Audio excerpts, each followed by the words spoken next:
नमस्कार दोस्तों। राहुल गांधी को क्या भावी प्रधानमंत्री मान लिया जाए?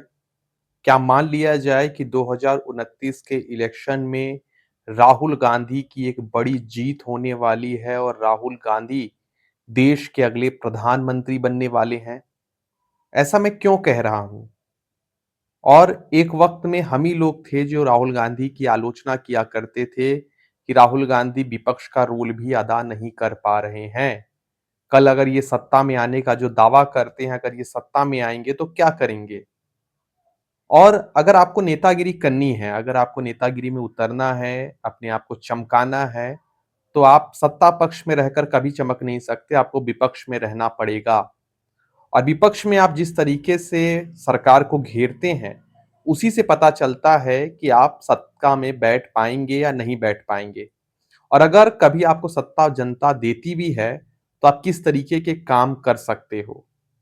राहुल गांधी पिछले कई सालों से मेहनत कर रहे हैं, प्रधानमंत्री बनना चाहते हैं, उनकी पार्टी उनको प्रधानमंत्री बनाना चाहती है।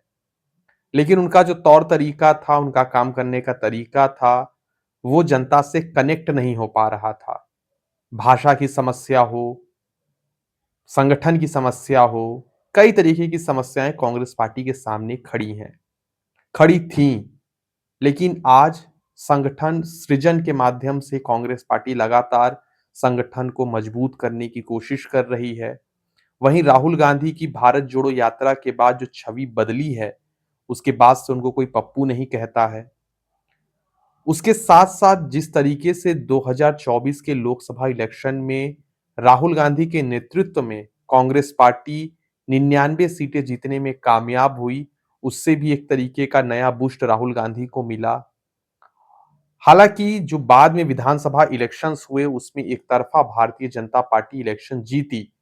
लेकिन राहुल गांधी अपनी छवि चमकाने में कोई कसर नहीं छोड़ा उन्होंने। उन्होंने वोट चोरी का मुद्दा उठाया, उन्होंने एसआईआर के समय में मुद्दा उठाया और केरला जैसा अहम राज्य जीत भी गए। तो राहुल गांधी लगातार अपनी छवि सुधारने की कोशिश कर रहे हैं और लगातार कुछ न कुछ वो कर रहे हैं।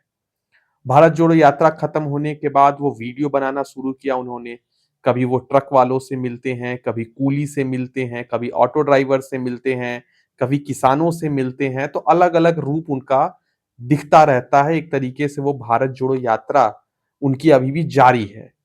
इसी के साथ-साथ अभी बीच में जब ट्रेड डील को लेकर बातें चल रही थी, तो बड़ा-बड़ा किसान पंचायत राहुल गांधी ने शुरू किया, किसानों से जुड़ने की कोशिश की। उसके बाद जब से ये जेन ज़ी का मामला उठा है, जेन ज़ी आंदोलन हुआ, आपने देखा कितना बड़ा आंदोलन हुआ, देश के शिक्षा मंत्री को इस्तीफा देना पड़ा। तो राहुल गांधी एक छात्रों की गूंज नाम से कार्यक्रम करते हैं। वो कार्यक्रम पूरा एकदम जैसा लगता है कि कोई बहुत बड़ा शो हो रहा हो, उस तरीके से किया जाता है। नाइट शो होता है, शाम को 7 बजे, 8 बजे के समय में वो कार्यक्रम किया जाता है। बड़ी संख्या में उसमें युवा जाते हैं, वहाँ पहले सांस्कृतिक कार्यक्रम होता है, डांस होता है, नाच होता है। उसके बाद अंत में राहुल गांधी अपना स्पीच देते हैं और वहां पर मंच पर कोई नेता नहीं रहता, सिर्फ राहुल गांधी रहते हैं। वहां जो युवा रहते हैं उनको बुलाया जाता है, उनकी दर्द भरी कहानी सुनी जाती है और बीच-बीच में हंसी मजाक, कभी सेल्फी, कभी कुछ चलता रहता है। अभी हाल ही में शनिवार को पुणे में लड़कियों के लिए छात्रों की गूंज रखी गई। राहुल गांधी की छात्रों की गूंज का जो कार्यक्रम है ये उन जगहों पर रखा जा रहा है जहां पर स्कूली बच्चे ज्यादा हैं, जहां पर कोचिंग ज्यादा है, जैसे कोटा हो गया, प्रयागराज हो गया, पुणे हो गया। तो इन जगहों पर ये कार्यक्रम आयोजित किए जा रहे हैं। पुणे का जो कार्यक्रम था वो सिर्फ और सिर्फ लड़कियों के लिए था, लड़कियों से जुड़ने के लिए था। और वहां से जो तस्वीरें सामने आई, वीडियोस बहुत वायरल है राहुल गांधी के। वहां से जो तस्वीरें आई कि एक लड़की ने राहुल गांधी को किस तक कर लिया। तो एक तरीके से राहुल गांधी की जो जुड़ने वाली छवि है, जनता से जोड़ने वाली छवि है, वो लगातार इंप्रूव हो रही है। पहली बार मैंने देखा कि राहुल गांधी जब मंच पर चढ़े तो राहुल राहुल राहुल के नारे जनता की तरफ से लगाए जा रहे थे। ऐसा प्रधानमंत्री मोदी के लिए शुरुआती दिनों में बहुत हम लोगों ने सुना है, लेकिन राहुल गांधी के लिए अब जनता बोलने लगी है। उसके पीछे की वजह एक और है कि वो लगातार जनता के मुद्दे बिना डरे, बिना घबराए उठाते रहते हैं। कोई उनको कुछ भी कहे, कोई उन पर कोई लेबल चिपकाने की कोशिश करे, लेकिन वो जनता के मुद्दे लगातार उठाते रहे हैं। अभी आपने देखा कि दिल्ली में प्रदर्शन हुए, राहुल गांधी सोनम वांगचुक से मिलने नहीं गए, उन्होंने समर्थन नहीं किया, लेकिन जैसे ही प्रदर्शन के दौरान बच्चों पर लाठियां चली, बच्चों पर पैलेट गन्स चले, तुरंत राहुल गांधी खड़े हो गए और प्रधानमंत्री नरेंद्र मोदी के दरवाजे के सामने जाकर धरना दिया, जो आज तक के इतिहास में कभी नहीं हुआ। उसके बाद लगातार उन्होंने गृह मंत्री अमित शाह को घेरते हुए पूरा सदन नहीं चलने दिया। सदन में हंगामा किया कि गृह मंत्री आए, माफी मांगे, अपनी जवाबदेही दें और बताएं कि पैलेट गन चलाने का ऑर्डर किसने दिया था। उसके बाद जब जिस शख्स को पैलेट गन लगा था, उससे राहुल गांधी मिलकर प्रेस कॉन्फ्रेंस कर ही चुके थे, उस लड़के को वो लेते हैं और दिल्ली में पुलिस स्टेशन के बाहर जाकर धरने पर बैठ जाते हैं कि जब तक एफआईआर नहीं होगी मैं यहां से नहीं हटूंगा। जब ये सारी चीजें सोशल मीडिया पर आती हैं, तो राहुल गांधी की छवि उभर कर आती है, एक नेता के रूप में आती है कि हाँ, देश का ये लीडर ऑपोजिशन अपना दायित्व अच्छे से निभा रहा है। और निभाए भी क्यों ना।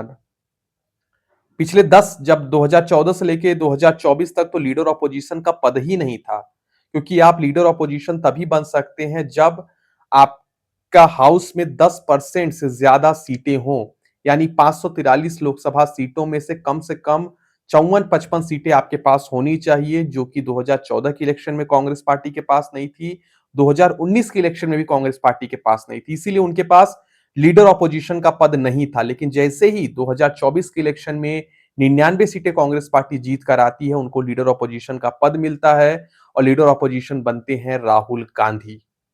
और उसके बाद से राहुल गांधी लगातार अलग अलग तरीके से वो जिस तरीके से जनता से जुड़ रहे हैं, और कुछ माहौल भी बन गया है। आप देख रहे हैं कि विदेश में जिस तरीके से वॉर के सिचुएशन हुए, ईरान और अमेरिका ने जिस तरीके से आपस में लड़ रहे हैं, स्टेट ऑफ हॉर्मुज बाधित है, उससे तेल नहीं आ पा रहा है। तो भारत सरकार ने क्या किया कि E20 लागू कर दिया, E10 लागू कर दिया, यानी पेट्रोल में 20% एथेनॉल मिला दिया। अब एथेनॉल बनता था चीनी से, गन्ने से, तो अब चीनी के दाम बढ़ गए हैं। तो एक एक मुद्दा विपक्षी पार्टियों को मिल रही है, और हिंदुस्तान में जो विपक्षी पार्टियां हैं वो काफी मजबूत हैं पिछले 10 साल के मुकाबले इस 5 साल में। तो राहुल गांधी अपना दायित्व निभा रहे हैं। अब बड़ा सवाल ये है कि क्या 2029 के लोकसभा इलेक्शन में राहुल गांधी अपने इंडिया गठबंधन को एकजुट कर पाएंगे और चुनाव में जा पाएंगे, जीत पाएंगे, ये देखना बेहद दिलचस्प होगा। और अगर राहुल गांधी जीतते हैं तो राहुल गांधी के पास एक बहुत लंबा वक्त है।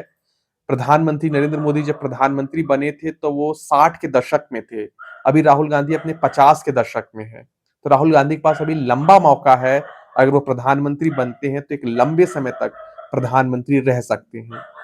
तो इस पूरे मसले पर आपकी क्या राय है, हमें कमेंट कर जरूर बताइएगा। बहुत बहुत शुक्रिया, धन्यवाद।